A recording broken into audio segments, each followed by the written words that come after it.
We're living in an age where slowing down is treated as a weakness. If you're not grinding, you're lazy. If you're resting, you're wasting time. And somewhere in all of that, we stopped doing things just because they feel good. So here's why personal rituals matter. But first, if this video resonates with you, leave a like, subscribe if you haven't, and share it with your loved ones. And don't forget to turn on the notification bell so you don't miss the next upload.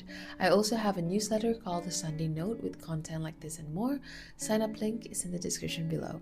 Now let's get back to it. I think because of social media, rituals have been portrayed as something they're not.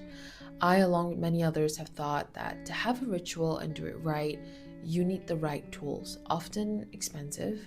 It needs to be aesthetic, it needs to be the highest quality, and so on.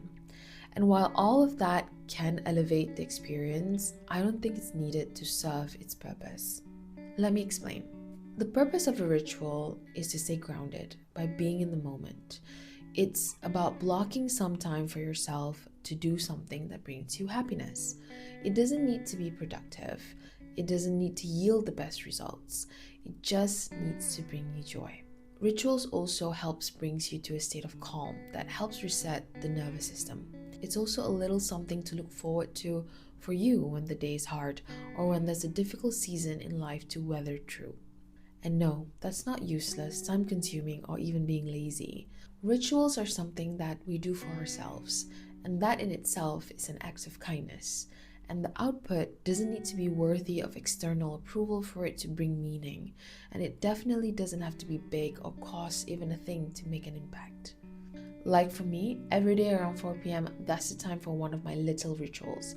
I go to the kitchen, turn on my coffee machine, I take my time to grind the coffee beans, prepare the coffee grinds, froth the milk, and quite honestly, I think I'm more excited about the process of making the latte than the latte itself, because it gives me a moment every day to look forward to something I love doing just for the joy and pleasure of doing it. The latte is definitely a bonus at the end of it. However, when I started this ritual, it was with my mocha pot and an electric hand mixer to froth the milk. It wasn't until years later that I upgraded to a coffee machine. And rituals don't have to be complicated. Sometimes you don't even have to do anything. Sometimes it's just to sit in the moment. For example, what I love to do every day is to wake up in the morning and sit with my cat for about 10 to 20 minutes. Just sit with her and look out the window next to my bed and just be in the moment with her. I feel a lot of calm and groundedness just being there with her in that time, looking at the sky. And moments like this actually impact how I start my day. Which brings me to the last point. Rituals, no matter what time of day you practice them, have a real impact on how you feel and show up for the rest of the day. There are days where I don't get to do my rituals and it genuinely throws me off. I get upset because I feel like I didn't give myself any time that day.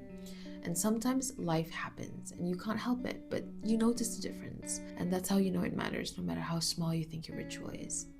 So tell me in the comments, what are your rituals? I would love to know. If you don't have one, maybe it's time to have one. And maybe you already have one without knowing. A daily walk, a winding down at night with a cup of tea, or even journaling. Whatever it is, every bit of it counts. With that, I'll see you in the next one.